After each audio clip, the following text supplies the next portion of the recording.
자리에 앉아주시고요. 이제 오늘 두 번째 발제를 청해 듣도록 하겠습니다. 기정만 신부님을 단상으로 모시겠습니다.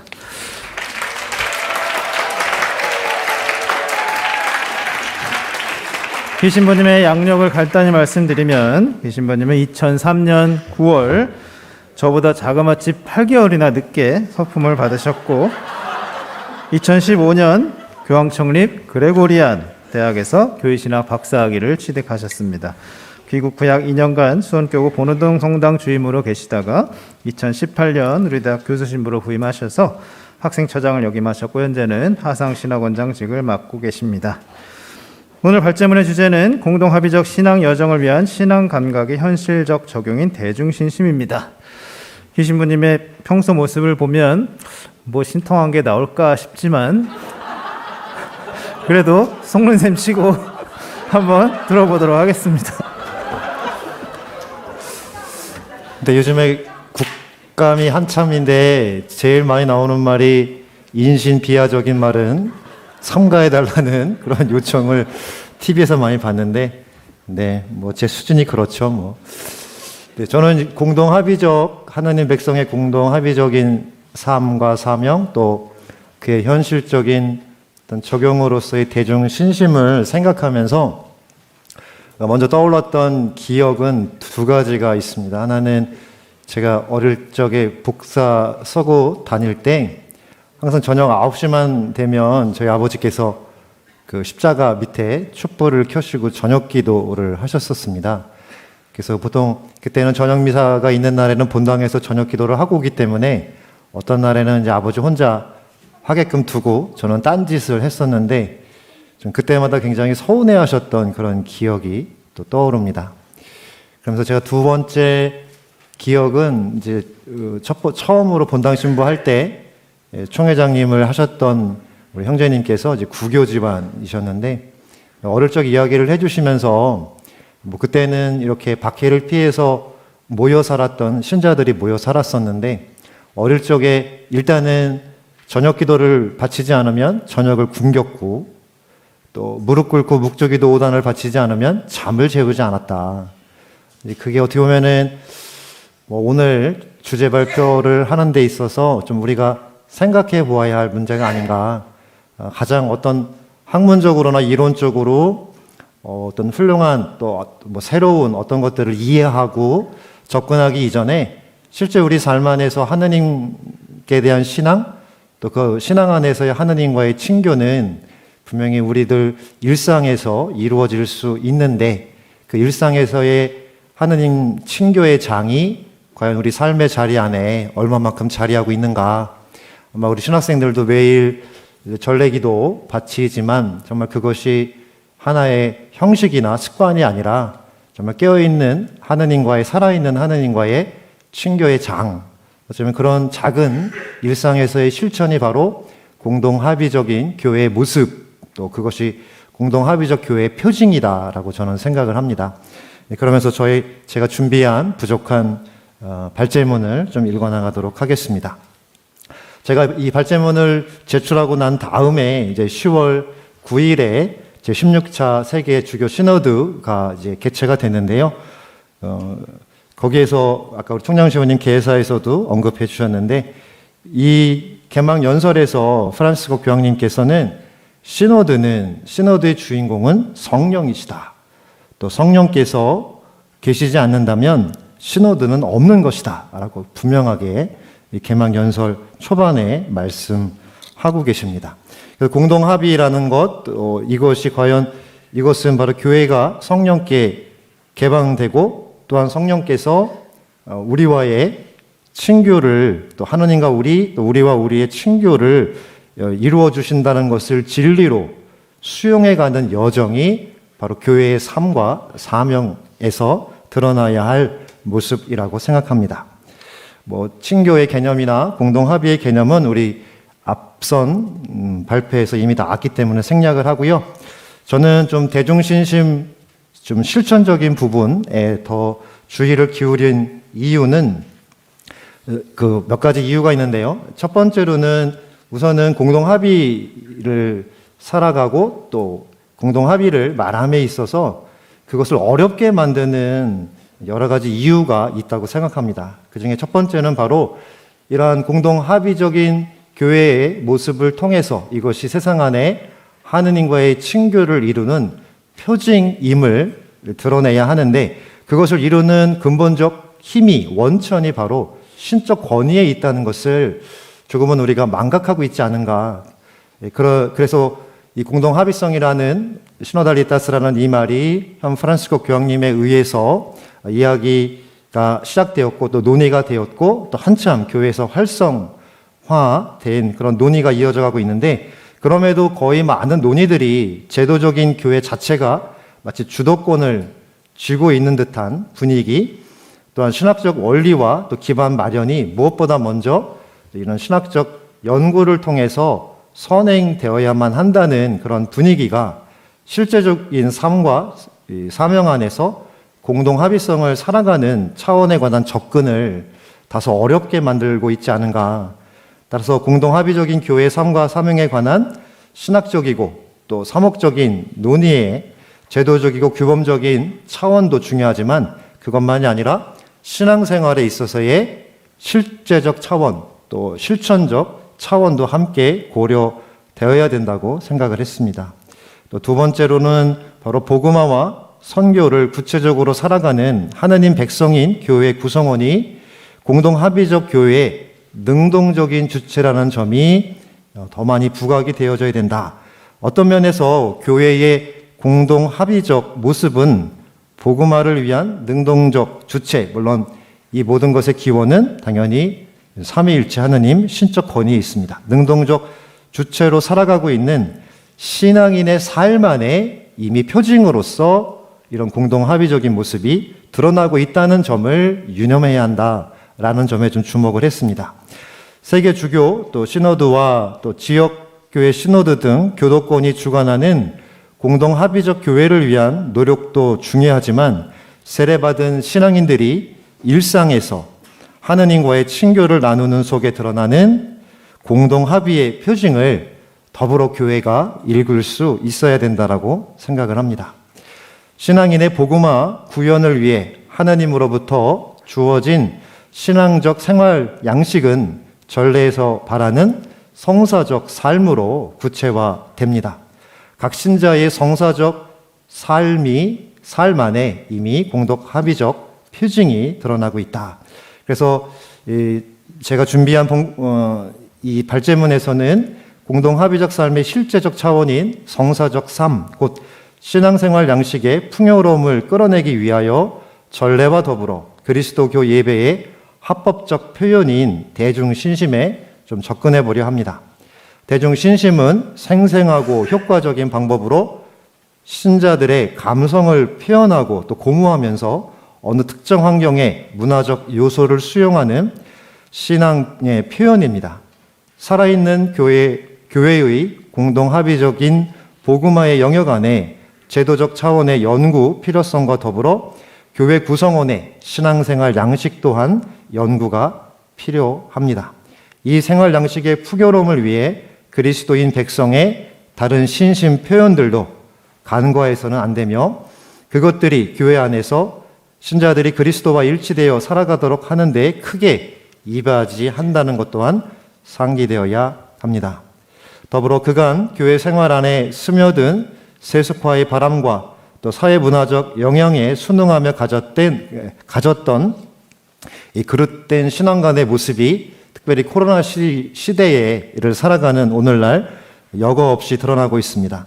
게다가 중요한 또 한 가지 순례하는 교회, 또 친교를 나누는 교회, 또 봉사하는 교회라는 표에 맞가진 능동적인 교회의 모습이 부족하였음도 코로나로 인해 더욱 분명해졌습니다. 그러나 밖의 상황에서 고유한 한국 문화 안에 신앙을 증거한 순교자들의 모범을 상기하며 하느님과의 내적인 친교를 강화하고 신앙의 본질을 찾기 위해 그리고 성사 참여가 어려운 시기에 성사적 삶을 촉진시킬 올바른 대중신심의 장려와 확장이 절실한 때입니다.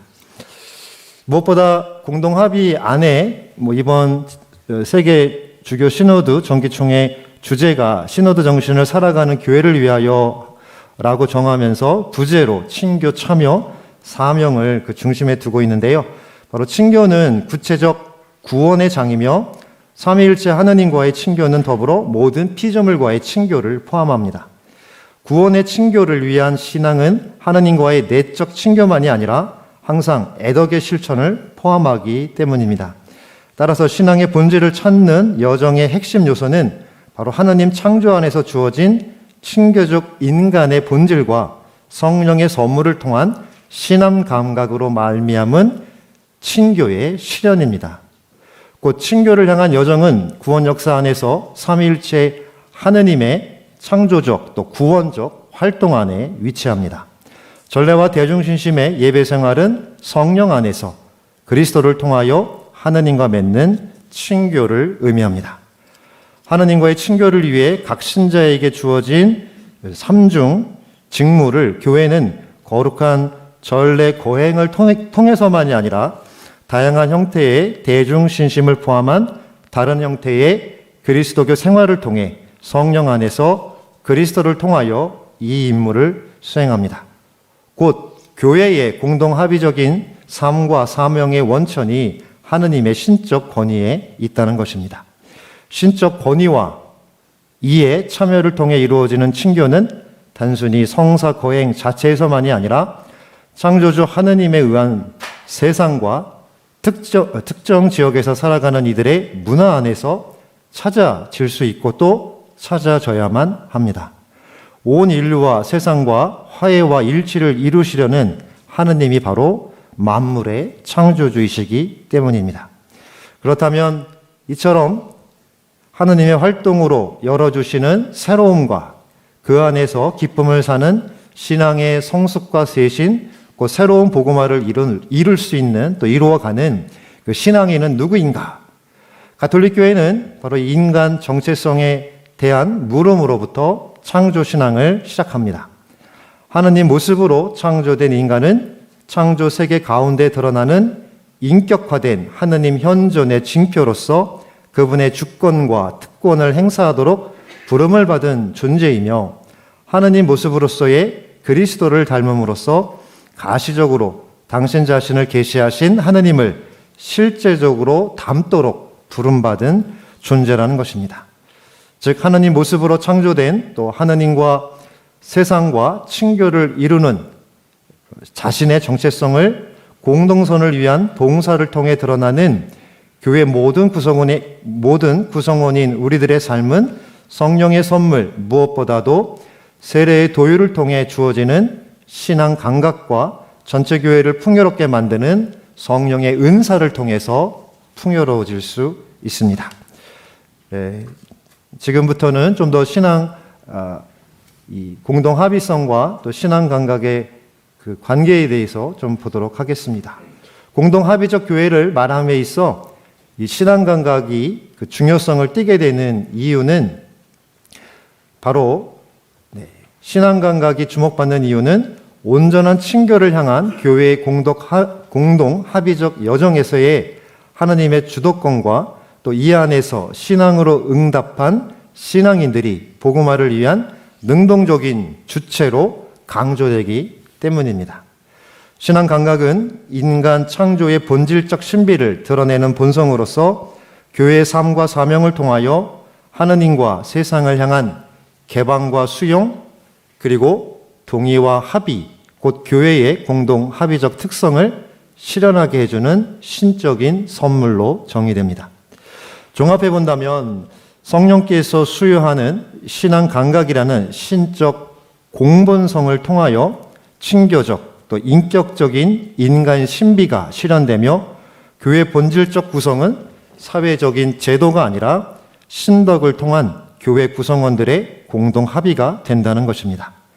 교회의 본질인 공동 합의성은 바로 신앙인이 세례에서 주어진 신앙 감각을 통해 하느님의 자녀요 또 이웃과 한 형제임을 깨달아가는 여정입니다.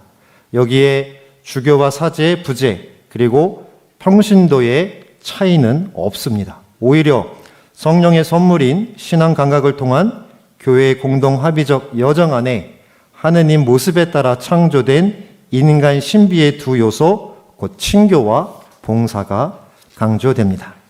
제가 준비한 발제문에는 2차 바티칸 공의에서 드러나는 신앙 감각에 대한 내용과 또 특별히 국제신학위원회에서 이야기하고 있는 신앙 감각에 대한 내용이 있는데요.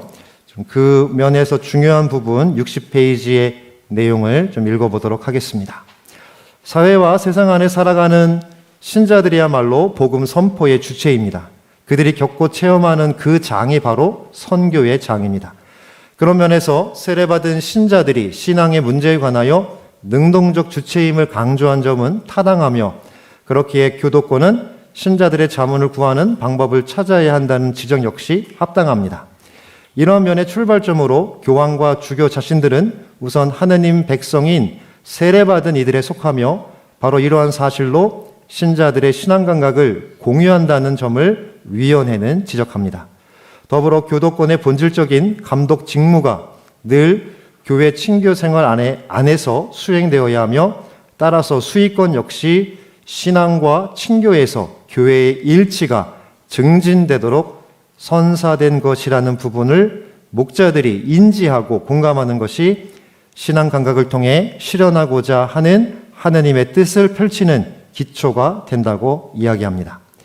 교도권은 굴림이 아니라 친교를 위해 봉사하도록 주어진 하느님의 선물이며, 이러한 면이 지속적으로 성장할 때 교도권과 신자들의 상호 인격적 노력이 활발히 이루어질 것입니다.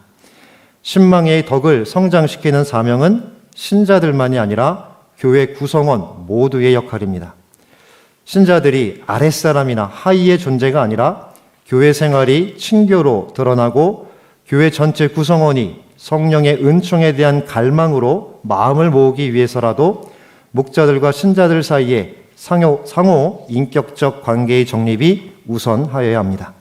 또한 목자들, 특히 대중신심의 표현들에 대한 책임과 권한을 갖는 교구 집권자는 신자들로 하여금 그들의 일상생활 안에서 그리스도의 계시가 드러내는 하느님과 이웃과의 친교와 일치의 신비를 자극하는 신앙의 쇄신을 이루도록 올바른 대중 신심의 촉진에 깊은 관심을 가져야 합니다.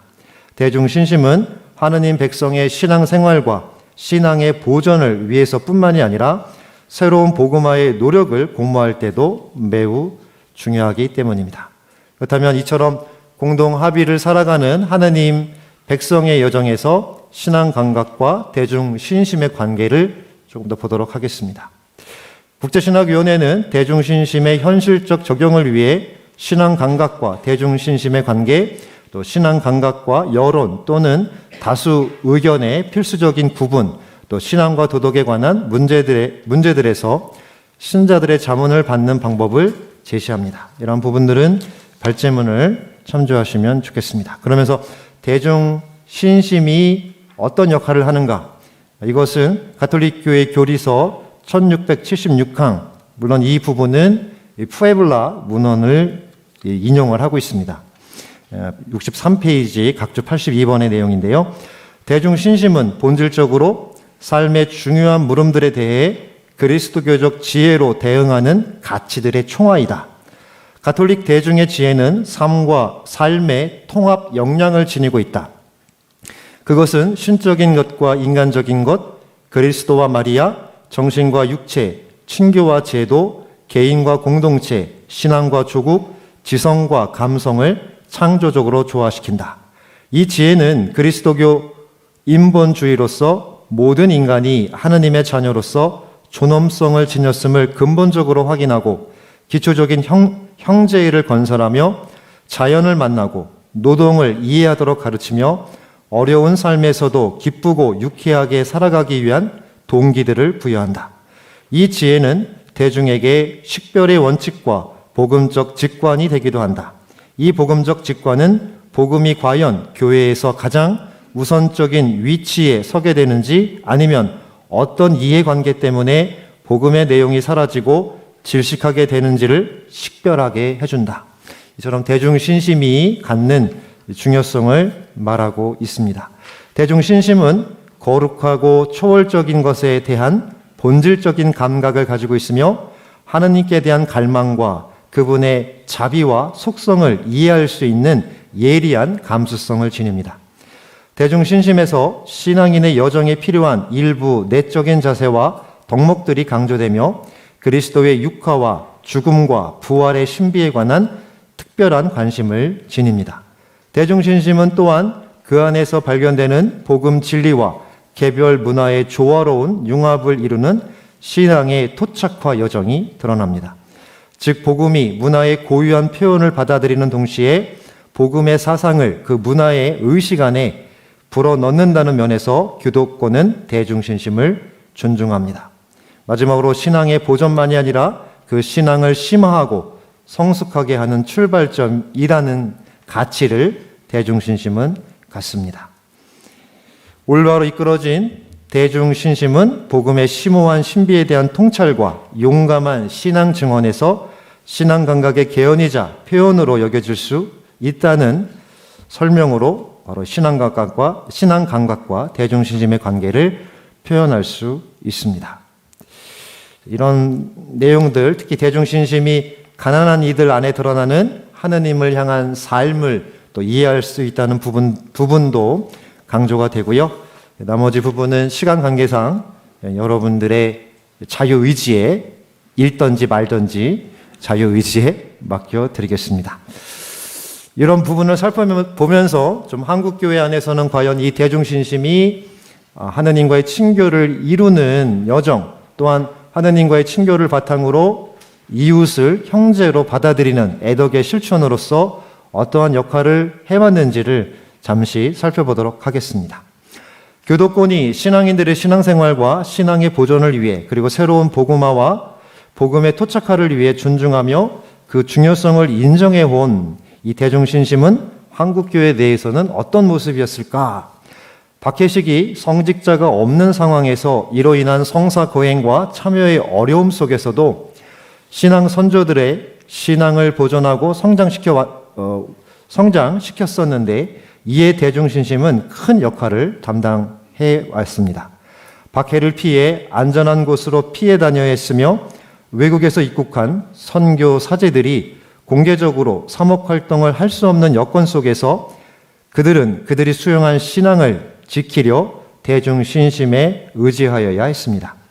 이러한 부분은 바로 경신성사성의 이런 지침서 문헌에도 이렇게 표현을 하고 있는데요. 대중신심은 그리스도인들이 사목을 받지 못하는 상황에서 신앙을 보존하는 섭리적인 수단이 되어왔다고 언급한 이 부분이 바로 우리 신앙 선조들, 박해시기의 신앙 선조들의 삶 안에서 고스란히 드러났던 것입니다.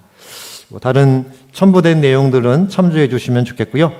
1981년부터 1984년, 특히 한국교회 200주년을 맞이해서 84년에 편찬된 사목회 의안이 있습니다. 이건 역시 현재 세계주교 시노드에서 취했던 방식과 비슷하게 우선은 그런 각 교구와 또 어떤 단체들로부터 의견을 수렴하고 그 다음에 전문 의원들이 이제 모여서 이제 그 우리 200주년을 맞이하는 한국교회가 더욱더 복음화되고 또 선교 사명을 수행하기 위해서 어떠한 그런 방향을 가져야 할지 그래서 12개의 의안을 작성을 하는데요.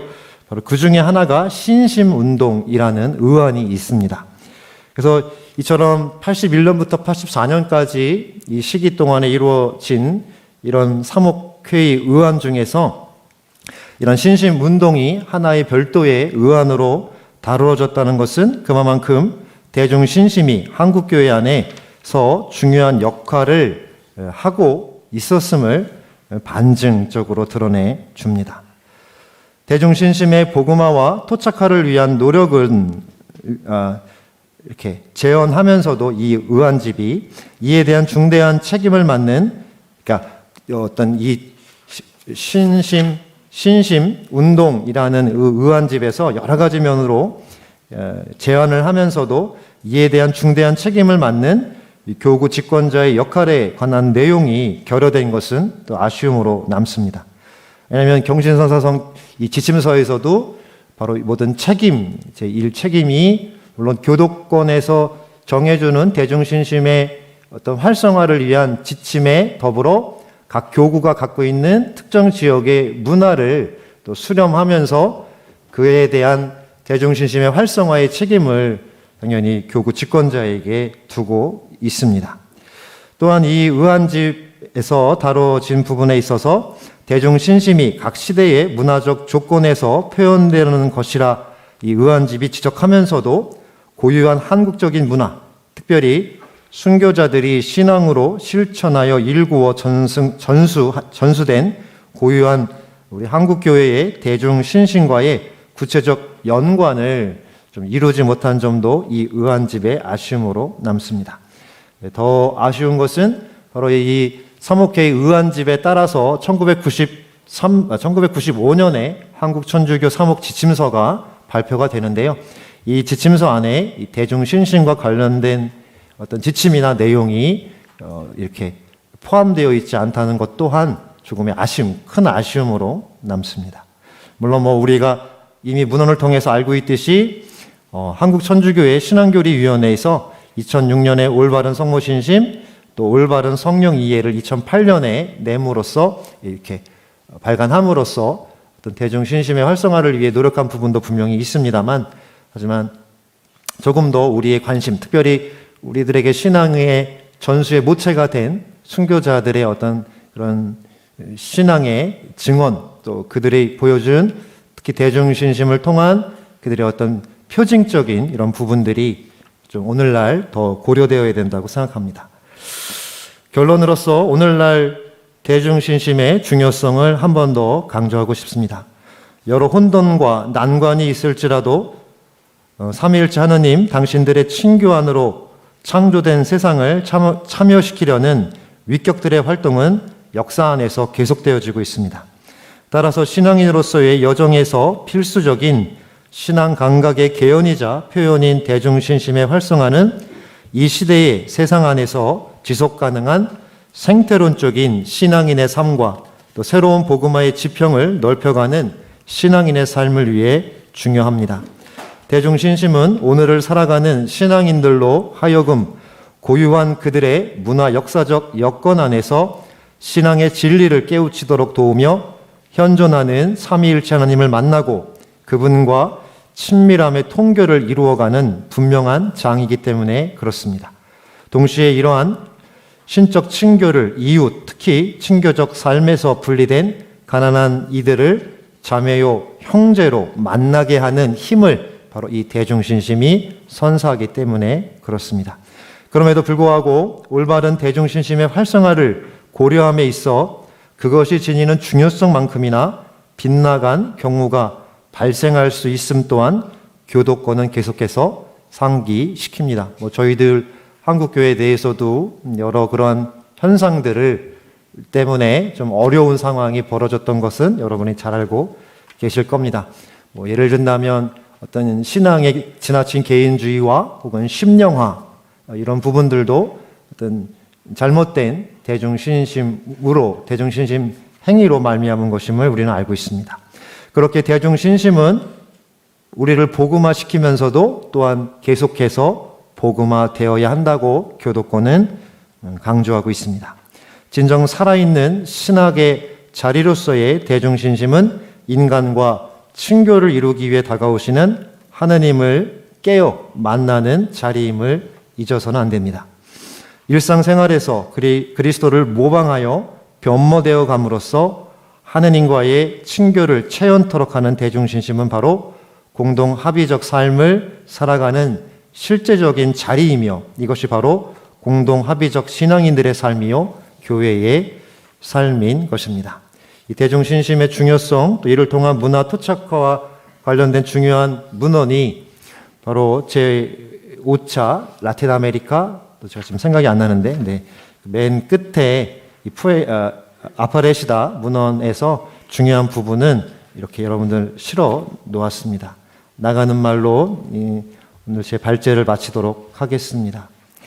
우리 문화 안에 육화된 신앙생활 양식인 대중신심은 살아있는 삼위일체 하나님의 친교를 실감하는 자리이며 우리가 살아가는 문화는 고정되어 있지 않고 그 삼위의 역동성 안에 있기 때문에 그렇습니다. 성령께 또 우리를 성령의 활동에 우리를 개방하고 또 그 성령의 활동을 수용하면서 고통을 기쁨으로 바꿔주시는 그 성령의 활동은 오늘도 십자가 앞에 무릎 꿇고 겸손되이 성호경을 긋는 신앙인 안에 또 남북의 통일을 기원하며 저녁 9시에 주모경을 바치는 신앙인 안에 또 가난한 이들의 고통에 동참하는 단식과 애덕을 전하는 신앙인 안에 또 예수 마리아 요셉을 되뇌이며 가정기도를 바치는 신앙인 안에 그 성령께서는 함께 머무시고 또 함께하고 계십니다. 이런 대중신심이 우리의 공동합의적 여정을 위해서 하나의 큰 중요성을 갖고 있고 또 그렇게 활성화되어지는 것이 또 우리 교회의 중요한 사명임을 한 번 더 강조하면서 저의 발제를 마치도록 하겠습니다. 경청해 주셔서 감사합니다.